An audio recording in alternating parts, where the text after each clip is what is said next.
उदयपुर संभाग के समस्त पत्रकार बंधुओं, आपके माध्यम से, आपके चैनल के माध्यम से उदयपुर जिला सहित उदयपुर संभाग के समस्त अनुसूचित क्षेत्र की आम जनता को मेरी ओर से जोहार। आज उदयपुर जिला मुख्यालय और संभाग मुख्यालय पे एक भारत आदिवासी पार्टी की तरफ से प्रेस वार्ता का कार्यक्रम रखा गया है। प्रेस वार्ता करने का मुख्य रीजन ये रहा है कि वर्तमान समय के अंदर जिस तरह से डबल इंजन की सरकार ने डबल इंजन की सरकार होने का दावा करके कहा जा रहा है कि विकास की गंगा बहा जा रही है, लेकिन हमें जो दिखने में आ रहा है और इस क्षेत्र की जो जनता महसूस कर रही है कि विकास की गंगा तो पता नहीं, लेकिन भ्रष्टाचार की गंगा जोरदार तरीके से बह रही है। हाल ही में एक घटनाक्रम सामने आया, नाई थाना क्षेत्र के अंदर एक मर्डर का मामला था।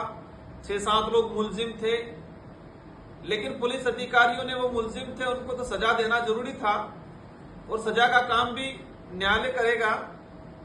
इनको जो तफ्तीश करना था, जो मुलजिम बनाना था, वो उन्होंने किया, लेकिन इसकी आड़ में, उस प्रकरण की आड़ में इन लोगों ने 5 निर्दोष आदिवासियों को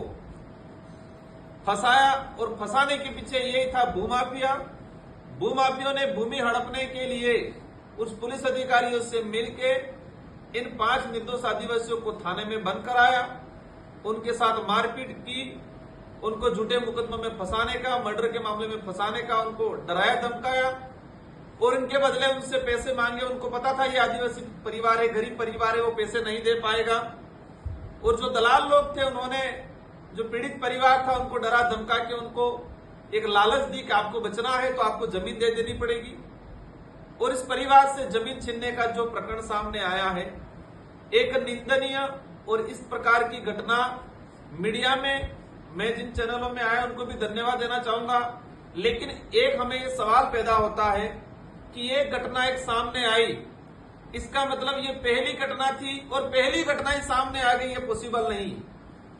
पहले हमारी जानकारी में लेकिन पुख्ता सबूत हमारे पास नहीं आ पाए थे। सुनने में आया था और हकीकत भी था, ये सामने आ गया कि उदयपुर जिले के आसपास जो पेराफेरी क्षेत्र में जो आदिवासी समुदाय रहता है, वहां पर भूमि दलाल जो लोग हैं, वो भूमि दलाल पुलिस अधिकारियों से मिलीभगत करके इसी तरह झूठे मुकदमे में फंसाते हैं। उनको पता है कि ये परिवार पैसे नहीं दे पाएगा और इन परिवारों से जमीन छीनने का प्रकरण सामने, ये पहली बार सामने आया, लेकिन ऐसे प्रकरण बहुत सारे हुए होंगे। तो भारत आदिवासी पार्टी ने निर्णय लिया है कि उदयपुर संभाग, उदयपुर जिले के आसपास जितने जो बड़े बड़े गांव आ रहे हैं, इन सारे गांवों के अंदर जन सुनवाई करेंगे हम लोग। हमारे विधायक, हमारे पार्टी पदाधिकारी और मैं खुद भी 1-2 जगह स्वयं जन सुनवाई करूंगा कि ऐसे कितने प्रकरण हैं जो आदिवासियों को डरा धमका के पुलिस के द्वारा, राजस्व विभाग के अधिकारी द्वारा, दलालों द्वारा किस तरह से जमीन हड़पने का षड्यंत्र रचा गया है, कितने प्रकरण हैं। इन सारे प्रकरणों की जानकारी के लिए हम जन सुनवाई करेंगे और सारे जन सुनवाई के बाद जिला या संभाग स्तर पे हम लोग बड़ा आंदोलन करेंगे कि हमें जो लग रहा है कि पहले किसी भी प्रकरण में कोई फंसता था तो उससे मुर्गा या बकरी, पहले जो हम सुने आजादी के बाद कि ग्रामीण इलाकों में जो पुलिस अधिकारी क्या मांगते थे, मुर्गा या बकरी, फिर पैसा मांगने लगे और ये पहली बार आया है सामने कि जमीन मांगने लगे और ऐसे प्रकरण कई हुए होंगे। तो ये हमारा सवाल पैदा होता है डबल इंजन की सरकार पे कि जो पुलिस अधिकारी जिसपे एसीबी की जांच हो रही है, सीबीआई की जांच हो रही है, फर्जी इनकाउंटर में वो सम्मिलित था और जो सीबीआई की जांच हो रही है फर्जी इनकाउंटर में सम्मिलित था, ऐसे व्यक्ति को फील्ड पोस्टिंग क्यों दी? जो फील्ड पोस्टिंग कराने वाला अधिकारी भी इसमें सम्मिलित है और फील्ड पोस्टिंग कराने के लिए सिफारिश करने वाले वर्तमान भाजपा के नेता, अगर वो सांसद के सिफारिश पे लगा है या विधायक की सिफारिश पे लगा है या मंत्री की सिफारिश पे लगा है, तो वो भी इस भ्रष्टाचार में सम्मिलित है। ये कतई मतलब नजरअंदाज नहीं किया जाता कि वो सम्मिलित नहीं है कि फील्ड पोस्टिंग सीबीआई की जांच हो रही थी इस प्रकरण में,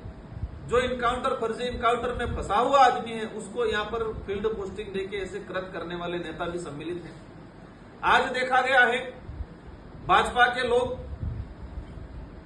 त्योहार पे कह रहे कि ऑफर दिया डबल इंजन की सरकार ने, मोदी जी ने, और ऑफर में क्या कह रहे हैं, जीएसटी माफ कर दिया, जीएसटी माफ कर दिया, इतनों पे फ्री कर दिया, इतने पे ये कर दिया, बड़े बड़े पोस्टर लगा के शहरों में गांवों में जनता को बेवकूफ बनाने का काम कर रहे हैं। हमारा सवाल है कि जीएसटी लगाया किसने था इतना? मोदी जी पिछले 10-12 सालों से सत्ता में है। 2014 में मोदी जी सत्ता में आए,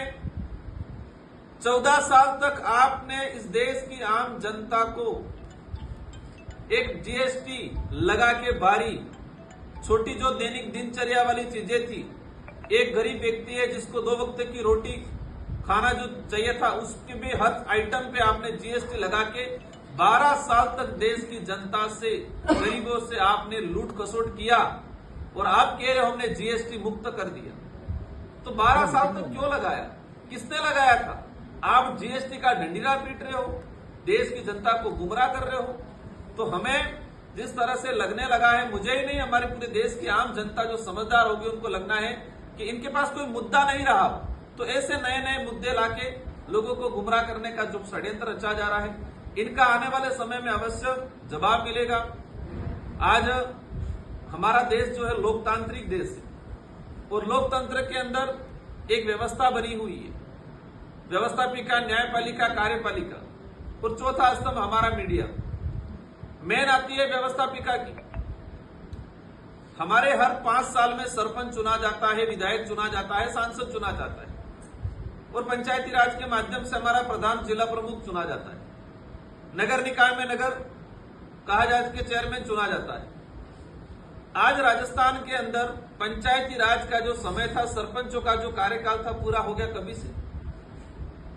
आज 6 से 7 महीने एक्स्ट्रा हो गए, प्रशासक लगा रखा है, और अभी भी सरकार, हमें जहां तक समझ में आए कि सरकार चुनाव कराने की मंशा में बिल्कुल नहीं है। और चुनाव कराने की मंशा में इसलिए नहीं है कि आईबी सीआईडी की रिपोर्ट गई है कि राजस्थान में पंचायती राज में भाजपा की खटिया खड़ी होने वाली है, और इसीलिए पंचायती राज चुनाव कराने के लिए वर्तमान सरकार रुचि नहीं रख रही है, क्योंकि उनको लग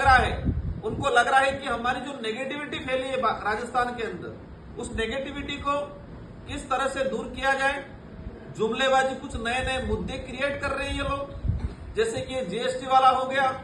धर्म वाला मुद्दा तो उनका पहले से ही है प्लान चीजें, तो कुछ न कुछ ऐसी चीजें करा के एक माहौल क्रिएट करके फिर पंचायती राज चुनाव कराने की मंशा। तो उनकी जो मंशा है वो लोकतंत्र के खिलाफ है, क्योंकि लोकतंत्र में हर 5 साल में निर्वाचित होना चाहिए। 2-3 महीने, 4 महीने ऊपर नीचे समझ में आए, लेकिन जिस तरह से सरपंचों का कार्यकाल पूरा हो गया, पंचायती राज का कार्यकाल पूरा हो रहा है, सरपंचों के भी 6-7 महीने होने जाएंगे। और अभी आज जो पॉलिसी है, कह रहे हैं, क्योंकि हाईकोर्ट ने खुद ने कहा कि आप जनवरी में चुनाव कराओ, जनवरी में चुनाव कराओ, क्योंकि न्यायपालिका को लग रहा है कि लोकतांत्रिक व्यवस्था को खत्म किया जा रहा है, और सरकार डीबी में जा रही है, और सरकार कह रही है कि हम अभी, चुनाव आयोग कह रहा है कि हम अभी सक्षम नहीं, किस हिसाब से सक्षम नहीं है। जनता अपना सरपंच चुनने के लिए तैयार है, तो फिर किस हिसाब से तैयार नहीं है? आज ये जनवरी के लिए ना कह दिया है, तो फरवरी में क्या कराए?